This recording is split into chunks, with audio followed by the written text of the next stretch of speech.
A tua vida era um caso impossível? Sim, senhor, pastor. Como é que era? Eu cheguei passando fome, morava num galpão desativado, né? Eu dormia numa espuma preta. Não tinha nem a capa do. Tinha o quê? Como é que é? Eu dormia numa espuma preta. Uma espuma preta? Não tinha nem a capa do colchão. Não tinha luz, não tinha nada, não tinha torneiras, não tinha. A única coisa que tinha no lugar era essa espuma que eu dormia em cima. Para tomar banho, eu abria aquele registro da parede com força, com toda a potência do registro, para sair água com força da parede para eu poder tomar banho. Que não tinha nem um cano do chuveiro, não tinha colocado.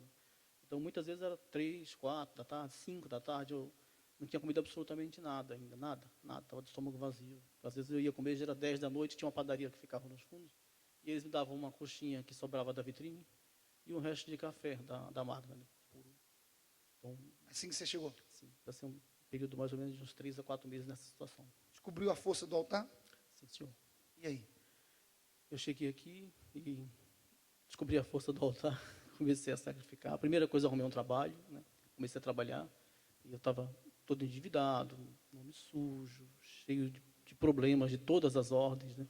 E aí eu comecei, pastor, comecei a participar, comecei a vir fazer as correntes, eu comecei a sacrificar, as coisas foram acontecendo, as portas foram se abrindo, né? Aos poucos eu fui pagando as minhas contas, limpando o nome, arrumei um lugar para morar, porque mesmo sendo aquele lugar desativado, eu tinha que sair de lá, que venderam para a construtora, e eu tinha um prazo para sair de lá, né? Então, arrumei um outro lugar para morar, e aí aos poucos as coisas foram acontecendo. Eu fui me organizando, paguei as contas, limpei meu nome, passei a morar já num lugar bacana, mais de aluguel, e eu continuei na fé, continuei sacrificando, e aos poucos foram vindo as conquistas. Primeiro veio moto, depois veio carro, depois veio o primeiro apartamento, e depois, mais para frente, veio a primeira empresa. E aí, aos poucos, eu continuei na fé, continuei sacrificando, e as coisas foram acontecendo. E hoje, eu moro numa cobertura duplex, avaliada em cerca de 2 milhões, ela tem piscina dentro dela mesma, muito bacana, uma vista muito bonita, um prédio muito alto, que você vê toda a cidade por um lado, toda a praia por outro. Eu tenho, nessa mesma torre, mais 2 imóveis bacanas, avaliados em mais de 500 mil cada um, fora a cobertura. Aí nós temos aqui do lado, imóveis alugados, no Canal 4 a gente também A tem pergunta que eu quero te fazer é o seguinte: você atribui tudo isso ao quê?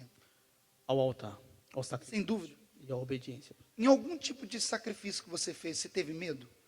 Eu já errei em sacrifício também. Lá no começo, eu, eu tinha, era uma moto, uma moto, acho que foi o primeiro bem que eu conquistei depois que eu comecei a me organizar, limpar o nome, e aí Deus me pediu essa moto. Aí, Essa moto valia mais ou menos quanto? eu acho que naquela época uns R$ 3.000, 3.500, eu acho. E aí eu não fiquei, não, porque eu preciso Ficou deixar com essa medo. moto para ver se eu compro um apartamento, eu tenho que ter algum dinheiro para dar de entrada e tal, né? E eu até peguei um certo valor, peguei 13º, coloquei no altar, mas não coloquei a moto. E 15 dias depois roubaram a moto. Não tinha seguro, então fiquei sem moto, fiquei sem nada, né? Próxima Fogueira Santa aí eu já fui com força, e daí para cá eu aprendi, pastor. Já passei situações, igual aquele rapaz ali estava falando do testemunho, que ele tinha uma moto e um carro. Eu tinha uma moto, uma Ducati. É uma moto cara, valia cerca de 50 mil. E eu tinha uma X35, que era o meu carro. E Deus me pediu carro. Primeiro eu achei que eu ia sacrificar a moto. Aí eu vi na reunião, o bispo começou a falar do Isaac e do Israel, né? Aí filho do amor, que eu tinha que sacrificar aquilo que ia me custar, né? E aí ali eu entendi que o que ia me custar era o carro, porque eu dependia dele todo dia, e a moto eu quase não usava, só usava uma vez ou outra para fazer um passeio muito, tanto que eu vendia a moto com 400 km de rodada. E aí então eu coloquei o carro no altar, não desobedeci, eu coloquei o carro no altar. Era uma X35 e hoje eu ando numa Evoque que vale 200 mil.